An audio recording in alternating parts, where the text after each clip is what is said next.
So today I'm going to teach you how to make a caramel sauce.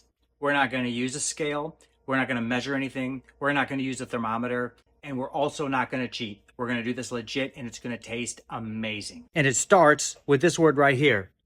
Mise en place. That's French for get your shit together before you start. So you really only need three things. You need sugar, corn syrup, and you need some cream. Optional, butter, always good to have, and vanilla is a nice touch. We are going to use this rather piece of crap induction stovetop just to prove that it can be done on anything. You need a pot and a spatula. We're going to throw in some sugar. Put in as much sugar as you want based on how much caramel you want to make. You add as much corn syrup as it takes to wet the sugar, right? Let's stir this around. Sugar's wet. Now, because it's induction, you got to stir a lot because the only thing that warms up is the center. Caramel means that the sugar changes through a process called Maillard reactions and becomes darker. So the whole point of doing this is to keep going until the sugar changes color. So you just let it run and you just stir. So let me walk you through what's going to happen here so you understand, okay?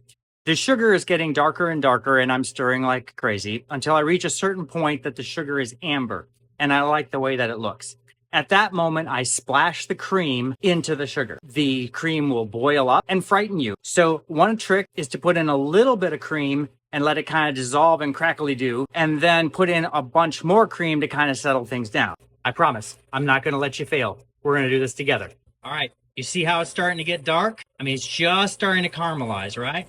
Get your cream ready. Mise en place. This is the color amber. It's starting to happen. This is that caramelization. You decide. When you pour the cream in, this stops. The darker it goes, the stronger your caramel tastes. If you take it too far and it becomes brown, it's burnt caramel, and people pretend they like it, but it tastes like shit. We're ready. We're ready. Boom, hit it.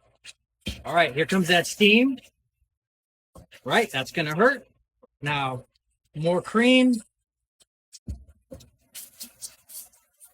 All right, just watch with your eyes. Just watch with your eyes. All right, don't panic. Don't panic. Put a little extra cream in there. If you got butter, use your butter. I'm going to turn the heat down. You've already made caramel, all right? It's already over. But we're going to add some butter because I like butter. I don't care how much butter you add. Vanilla, why not, right? Tastes good. Ooh, look at it bubble up. Stir, stir, stir. Now we're just going to wait until that butter dissolves. You notice I have turned the heat down, right? Okay, see that? You can always add water later to make it runnier if you want to, but you can't take water away. Holy shit, right? You just made caramel. Look, this looks like a date about to go really well. We added a little butter, just as much as we felt like. You know, if you add too much corn syrup, you know what happens? Nothing. Put it in your coffee, put it on top of your ice cream, have some fun with it.